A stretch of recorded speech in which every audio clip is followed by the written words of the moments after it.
la maire, chers collègues, le sujet de la densité dans les zones urbaines n'est pas un sujet nouveau. Faut-il rappeler que déjà dans la Grèce antique, la question de la densité était déjà interrogée.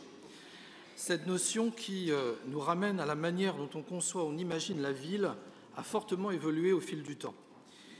Dans les décennies d'après-guerre, la densité a été un instrument permettant à la ville de Rennes de construire des grands ensembles, Maurepas, Villejean, Le Blône, afin de loger les personnes qui avaient pu perdre le leur, de lutter contre l'habitat insalubre et surtout d'accueillir déjà les nouvelles populations, essentiellement rurales, rejoignant le travail en usine. La densité est alors un moyen d'organisation du bâti. La vision urbaine d'un Le Corbusier est passée par là et on construit de grands ensembles en utilisant la technique du chemin de grue. Les immeubles de Maurepas en sont un exemple et on construit aussi des immeubles assez hauts entourés de larges espaces verts, c'est l'exemple du Blône. Ce schéma se retrouve un peu partout en France. La vision que l'on a alors du territoire en relation directe avec l'avènement de la voiture pour tous, c'est le logement ici, le commerce là-bas, les zones commerciales, l'emploi ailleurs.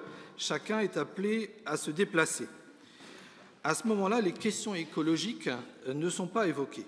La densité est une technique, mais n'est pas vraiment interpellée, car dans les grands ensembles d'habitat social, il y a une réelle mixité sociale et c'est un progrès que d'y habiter. Le grand basculement, et dont on mesure très largement les conséquences aujourd'hui, résulte de la volonté des pouvoirs publics de faire des Français un peuple de propriétaires. C'est alors le développement de la maison individuelle en zone périurbaine, ce fait que l'on peut apprécier ou pas, a vidé progressivement les catégories sociales moyennes des grands ensembles. Il n'est pas le fruit du hasard, mais bien le résultat d'une volonté politique forte consistant en France à vouloir favoriser la propriété, le lotissement, la maison individuelle, en abandonnant toute réflexion sur ce que devait être la ville, et notamment la ville dense. Ceci dit, il me semble que, par définition, la ville est dense, ou alors nous sommes à la campagne. Et n'oublions jamais que la zone la plus dense est le centre-ville, sur lequel la question de la densité n'est que très rarement interrogée parce qu'elle semble aller de soi. Elle est même recherchée. Il suffit de regarder les prix de l'immobilier dans les centres-villes. Et c'est ainsi qu'il est possible d'avoir, par exemple, 355 logements par hectare sur le Pré-Perché, mais que cette densité ne peut pas être la même sur Beauchardonnay, 140 logements par hectare, et demain 104 logements sur le Haut-Sensé. C'est donc qu'il y a autre chose. Cette autre chose, c'est l'acceptabilité, la perception que chacun peut avoir de la densité. On accepte d'autant moins la densification que l'on habite dans un quartier résidentiel dans lequel on a peu ou pas construit jusqu'à récemment. Et c'est parfaitement normal. L'inconnu n'est pas toujours excitant. On va s'interroger sur les nouvelles personnes qui vont habiter à proximité de chez soi. On va s'interroger sur le futur paysage proche. On va s'interroger sur le stationnement, sur la circulation, sur les écoles. Et face à ces interrogations, il ne s'agit pas de dire que les gens ne comprennent pas, mais plutôt de bien expliquer quel est le récit que nous voulons pour la ville, la métropole, et quel est le contexte général. Ces débats sur la densité, l'aménagement, le logement, nous les aurons de plus en plus souvent. Et pas seulement d'ailleurs dans les villes denses, mais aussi dans les villes moyennes, car la question de savoir comment on fait croître la ville va se poser pour longtemps. Nous n'en sommes qu'au début. Dès l'instant où il y a un très large accord pour limiter la consommation foncière, c'est la question du renouvellement urbain qui se pose et son corollaire, la densification. J'observe d'ailleurs qu'il y a dans la bouche de quelques-uns une hypocrisie certaine qui consiste à dire qu'il faut accueillir, mais que la densité, par exemple, sur ma commune, ce n'est pas mon sujet et qu'elle est toujours mieux ailleurs, c'est-à-dire chez le voisin de la commune d'à côté. On peut préférer effectivement réaliser une zone d'aménagement concerté à 45 logements l'hectare, en respectant strictement les règles du SCOT, mais cela signifie qu'on reporte l'effort sur les communes voisines et par exemple aussi sur Rennes. Pour point de départ, il nous faut admettre que nous sommes dans une économie qui se tertiarise et qui, de plus en plus, et que la tertiarisation de l'économie se fait dans les métropoles avec des ménages de plus en plus mobiles, mais aussi d'autres qui sont malheureusement assignés à résidence. Et ce n'est pas une campagne de communication qui fait venir les gens sur Rennes. S'il est toujours possible et même souhaitable d'imaginer et de mettre en œuvre une politique d'aménagement du territoire plus vigoureuse, il n'en reste pas moins, et il suffit de l'observer à l'échelle de la France, mais aussi européenne, que partout, la métropolisation est à l'œuvre. L'industrie de la connaissance, du numérique, des réseaux, ce n'est pas seulement du virtuel, mais c'est aussi beaucoup de rencontres physiques qui se feront dans les métropoles, et c'est ce qui en fait l'attrait. Demain, nous serons donc toujours plus nombreux à vouloir ou à devoir nous partager une ressource foncière toujours plus rare qui forme déjà une partie non négligeable du prix d'un appartement ou d'une maison. Si nous ne voulons pas fabriquer une ville qui exclut, c'est-à-dire qui continue à loger ses employés, ses ouvriers, ses professeurs, ses journalistes pigistes, il n'y a pas de mystère, il faudra une intervention des pouvoirs locaux de plus en plus forte. Nous sommes sur un territoire sur lequel la maîtrise foncière a été posée depuis longtemps et nous en profitons. L'émission C'est dans l'air il y a quelques jours sur France 5 pointait il y a peu cet élément comme faisant toute la différence, par exemple, entre un territoire comme Bordeaux et le nôtre. Ici, nous ne mettons pas le foncier aux enchères, comme cela se fait sur certains territoires. Et je ne peux pas non plus laisser dire, par exemple, que la ville serait entre les mains de certains promoteurs, alors même que 60% de la production de logements sur ce territoire est régulée. Je voudrais en prendre un exemple pour le démontrer peut-être encore plus. Prenons par exemple le quartier Euro-Rennes. Si nous avions laissé faire le marché, nous aurions eu quoi? Nous aurions eu essentiellement des locaux d'activité et d'affaires. Le choix qui a été effectué par la ville, c'est-à-dire par cette municipalité, a été de dire que nous pouvions tout à la fois avoir effectivement sans doute un quartier d'affaires, mais aussi un quartier de vie avec 1500 logements. Et ça, ce n'est possible que parce qu'il y a effectivement régulation de la puissance publique. Et je crois que ça vient parfaitement démontrer que l'argument évoqué tout à l'heure ne tient pas la bonne direction. À mon sens, cependant, il n'y a pas non plus de fatalité à l'augmentation exorbitante des prix de l'immobilier. Et nous ne sommes pas non plus responsables de l'augmentation des prix de l'immobilier. Je vais vous faire passer un document qui est celui-ci, qui est un document réalisé par l'INSEE qui indique ou qui mentionne la hausse des prix historiquement inédite depuis 1950. Vous verrez que partout en France, depuis 1998, la hausse des prix de l'immobilier s'observe sur l'ensemble du territoire et même partout en Europe. Ça veut bien dire qu'il y a autre chose. Et de même, nous ne sommes pas non plus davantage responsables de l'augmentation des prix de l'immobilier, parce que vous avez laissé entendre que nous serions effectivement responsables des prix de l'immobilier sur le territoire de cette ville et sur le territoire de la métropole. Alors, je voudrais simplement vous dire quand même que les programmes qui n'ont pas de logement aidé et qui sont donc 100% libres, c'est-à-dire vendus effectivement au prix de marché, sont au même prix que ceux qui abritent de la diversité. C'est donc bien la preuve que la péréquation n'entraîne pas une augmentation des prix, mais juste une réduction des marges. Alors, ceci dit, par rapport à la hausse généralisée des prix, parce que je pense qu'il faut élargir quand même le propos. J'ai déjà eu l'occasion de l'écrire, j'ai le sentiment, en France, qu'il y a une omerta quelque part sur le sujet donc, des prix de l'immobilier face quand même à un marché qui, dans le monde, on peut le dire, en France aussi, et donc en Bretagne et à Rennes, peut dysfonctionner, même dysfonctionne gravement. Car après tout, à qui profite donc cette augmentation des prix? Aux catégories sociales donc les plus aisées, à la rente foncière donc, et immobilière, mais aussi, il faut le dire, aux collectivités locales, ce qui devrait interroger sur la nécessité de refonder, de revisiter la fiscalité immobilière dans notre pays. Pourquoi continue-t-on à admettre que l'immobilier dans les zones tendues, parce qu'ailleurs ce n'est pas tout à fait donc, la même musique quand même, soit le principal moteur de la perpétuation donc, des inégalités sociales donc, et géographiques? Il n'y a aucune raison à ce que cette rente, je dis bien rente, soit totalement confisquée par les propriétaires de biens, par exemple à la revente, alors qu'ils n'ont finalement rien fait pour cela, puisque presque toujours c'est la collectivité qui, grâce à ses équipements, grâce donc à ses aménagements, donne de la valeur donc aux biens. Ici, c'est la gare. Ici, c'est un aménagement piétonnier. Demain, c'est un aménagement donc supplémentaire dans un quartier. Eh bien, moi, je pense qu'au moment de la vente, la collectivité devrait pouvoir récupérer une partie donc, de la plus-value finalement créée donc, grâce à elle.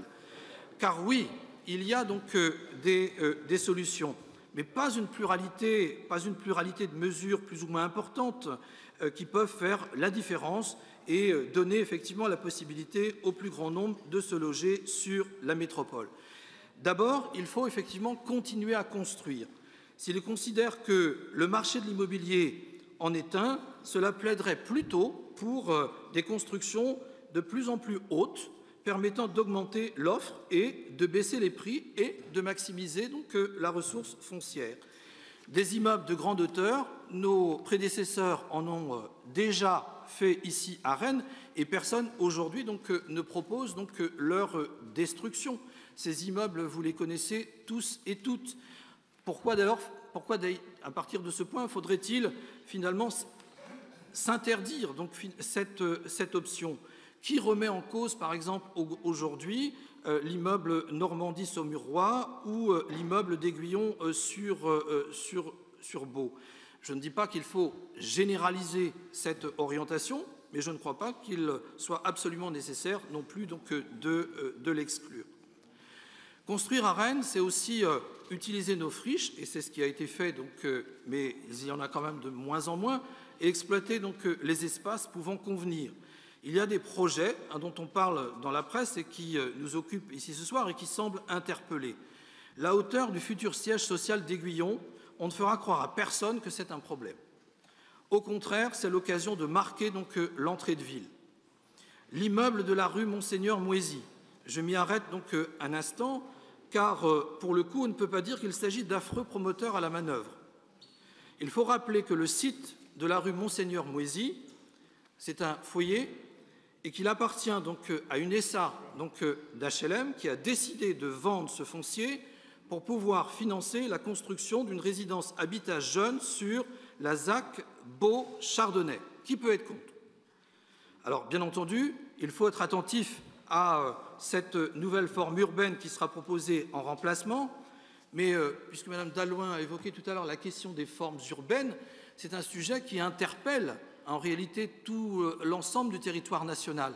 Il y avait, il y a quelques jours, je crois, à Toulouse, me semble-t-il, une assemblée donc, des aménageurs, et la question c'était finalement comment réaliser une architecture, j'utilise le mot volontairement, non chiante. C'était le terme qui a été utilisé. Voilà. Eh bien, je pose le débat. Alors pourquoi? Parce qu'il y a aussi un certain nombre de raisons techniques qui amènent à ça. C'est-à-dire que pendant très longtemps, en France, lorsqu'on a construit des zones d'aménagement concerté, on a utilisé la technique du macro-lot, parce que c'est effectivement plus facile, entre guillemets, pour tout le monde. Alors peut-être que demain, il faudra utiliser peut-être davantage les appels, par exemple, à manifestation d'intérêt, mais ça ne résout pas la totalité donc, des difficultés. Donc vous voyez bien que nous sommes là devant un problème qui est autrement plus complexe que de dire que nous serions responsables de la standardisation donc, des logements et de l'architecture donc, sur la ville donc, de Rennes. D'ailleurs, votre propos en creux revient à être d'accord donc, avec ce que je dis. Alors, le projet donc, du Haut-Sensé est différent puisqu'il s'agit donc, de la construction de 500 logements, mais de logements qui seront proposés aux Rennais et qui sont en attente d'en avoir un.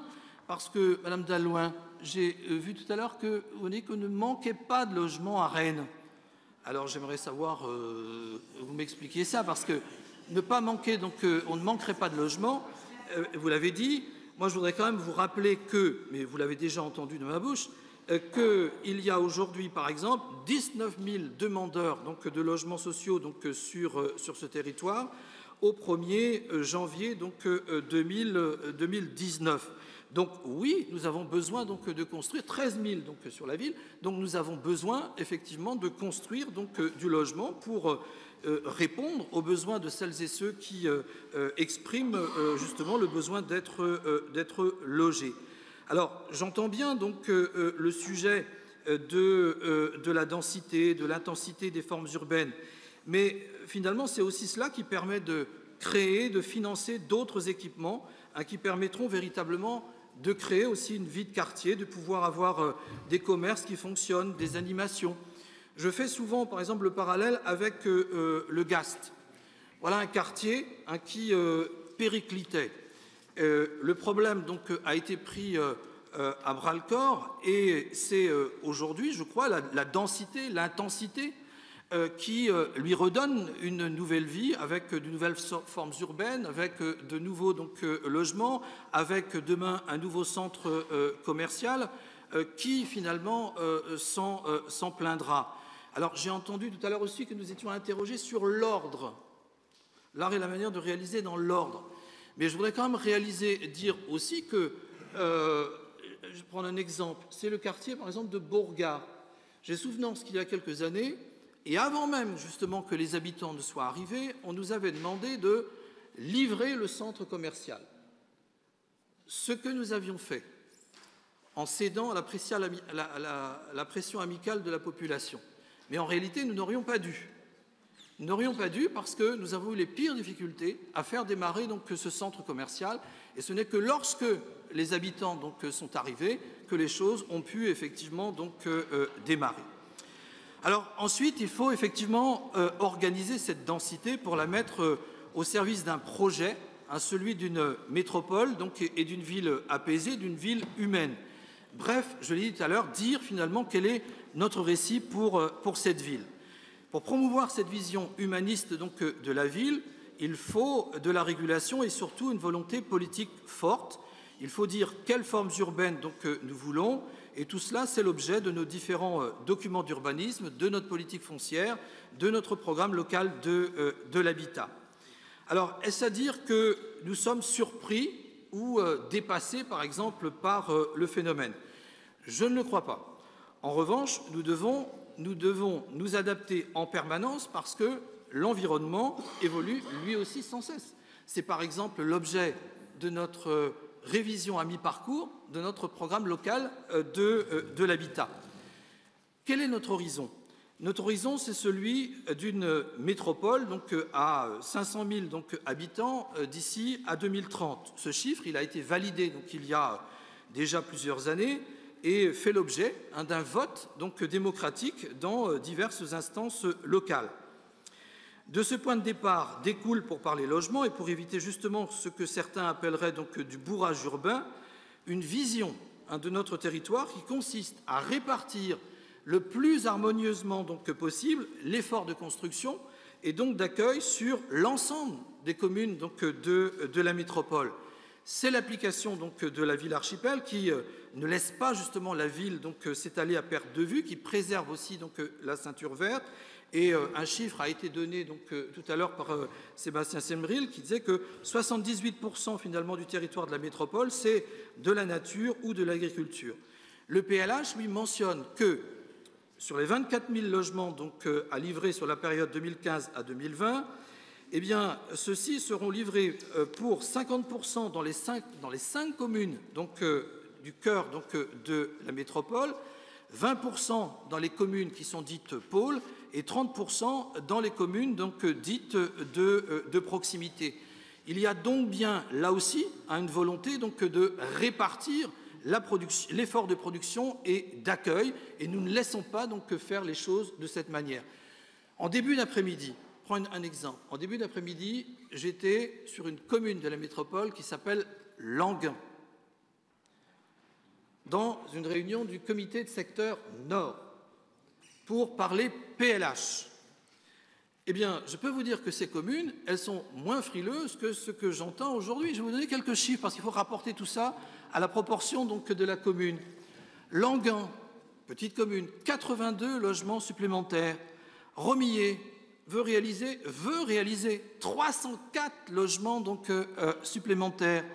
Et la Chapelle-Chaussée, encore plus petite, 120 logements donc, supplémentaires en renouvellement urbain, s'il vous plaît, pas seulement donc, en extension urbaine. Donc tout ça pour dire que, il faut ramener ça à la taille de la commune, c'est-à-dire que pour ces communes-là, l'effort, il est intense par rapport à ce que nous avons effectivement donc, à faire. Et l'Audiard, il y a quelques semaines, nous avions aussi une réunion donc, avec l'Audiard. L'Audiard a montré que la croissance donc, de Rennes Métropole profite à la totalité donc, des communes de l'aire urbaine. Alors, moi je crois que Rennes doit y prendre effectivement sa part parce que, et je crois que quelqu'un l'a dit tout à l'heure, un logement non construit, eh bien, c'est admettre qu'un ménage ou une famille n'aura pas le droit de vivre ici à Rennes donc, ou sur donc, la métropole. Et cet effort s'impose si nous voulons maintenir notre population. Je veux rappeler quand même qu'il n'y a pas si longtemps, dans ce conseil municipal, on évoquait le fait que nous perdions, donc, des classes. Et puis n'oublions jamais aussi que les 2/3 donc, des ménages rennais sont composés d'une ou deux personnes, que nous avons beaucoup d'étudiants et que ce n'est pas parce que l'on voit beaucoup de grues un peu partout, même si cela témoigne bien effectivement de l'attractivité de la ville, que la population augmente dans des proportions gigantesques qui rendraient la ville complètement donc, invivable. Il ne s'agit donc pas de construire coûte que coûte chacun des espaces disponibles, mais de le faire donc, avec raison, en tenant compte des contraintes du XXIe siècle et aussi donc, évidemment du développement durable. Et puis, vouloir donc, une ville humaine, c'est aussi la dessiner sous l'angle des valeurs et sous l'angle notamment donc, de l'égalité. Et pour y parvenir, là aussi, nous avons besoin donc, de régulation. C'est tout l'objet des produits de notre programme local de l'habitat qui vise au fond à donner du choix donc, aux ménages. C'est offrir donc, des opportunités. Et ce qui est important, c'est de donner à nos concitoyens la possibilité donc, d'habiter en fonction de ce que sont donc, leurs contraintes à un moment donc, de leur vie. Et c'est aussi, je crois, tout le sens que l'on donne à une innovation majeure, certains l'ont dit tout à l'heure, comme l'Office foncier solidaire, parce que cet outil va nous aider à tricoter donc, la ville au-delà de tous les dispositifs donc, qui existent déjà. Et il doit aussi nous permettre de retenir justement sur la ville les professeurs des écoles, les infirmières, les employés, on l'a cité tout à l'heure, qui souhaitent accéder donc, à la propriété. Rendez-vous compte quand même que d'ici à 10 ans, nous disposerons d'un vrai parc donc, en accession sociale donc, à la propriété de près de 3000 donc, logements, comme nous disposons aujourd'hui déjà d'un parc locatif social. Et nul doute que, mais tout dépendra évidemment de la puissance que nous lui donnerons, qu'il contribuera aussi à stabiliser, donc, et à stabiliser le marché et à peser donc, sur les prix. Et à titre personnel, moi je suis persuadé effectivement qu'il faut soustraire donc, du marché de plus en plus donc, de foncier pour pouvoir donc, loger tout le monde. Parce que tout à l'heure vous avez dit finalement 60% de notre production est très régulée et donc ça fait augmenter les prix. Mais en réalité, si on raisonne en sens inverse, ça veut dire que vous voulez moins de logements régulés, donc finalement une population qui soit exclue et qui aille ailleurs donc, de la ville. Je veux quand même rappeler que les cadres et les professions intellectuelles représentent 20% de la population des ménages de cette ville. C'est un chiffre qui a augmenté de 5% entre 2010 donc, et 2015. mais que nous avons encore, et je crois que ce n'est pas le fruit donc du hasard, 42% des ménages qui sont des ouvriers, des employés, des professions intermédiaires, et que ce chiffre donc est globalement stable. Et je crois que si justement nous n'avons pas eu véritablement de crise donc des gilets jaunes ici à Rennes, j'entends bien, et que vous retrouvez ce phénomène très largement, par exemple, dans certaines zones géographiques, par exemple Bordeaux, avec les gens donc du Médoc, eh bien, ce n'est pas un hasard. C'est parce qu'on a fait l'effort d'accueillir ces populations moyennes et intermédiaires. Et tout l'enjeu donc de notre PLH, c'est justement donc de continuer dans cette direction. Donc, notre devoir, c'est aussi, et pour conclure, de dire que nous voulons nous voulons loger les gens à égalité. Et pour pouvoir loger les gens à égalité, ça passe aussi par de la densité et de l'intensité. Et c'est tout l'objet, par exemple, du loyer unique, on l'a dit également, qui vise à redonner du choix d'habiter aux ménages donc, les plus modestes du secteur social. Et je crois qu'au global, derrière donc, ces propos, il y a un récit, celui d'une ville qui fait de l'égalité d'accès au logement une réelle ambition politique, d'une ville qui souhaite assurer l'équilibre social et sociologique de sa population sur son territoire. Et je crois aussi que si notre politique du logement est si observée à l'échelle donc nationale, d'abord c'est qu'il y a sans doute quelques raisons, mais c'est parce qu'elle participe de ce que devrait être sans doute notre République, une République plus fraternelle et moins inégalitaire, car derrière cette question du logement, c'est bien aussi de la République dont il s'agit. Merci. Merci.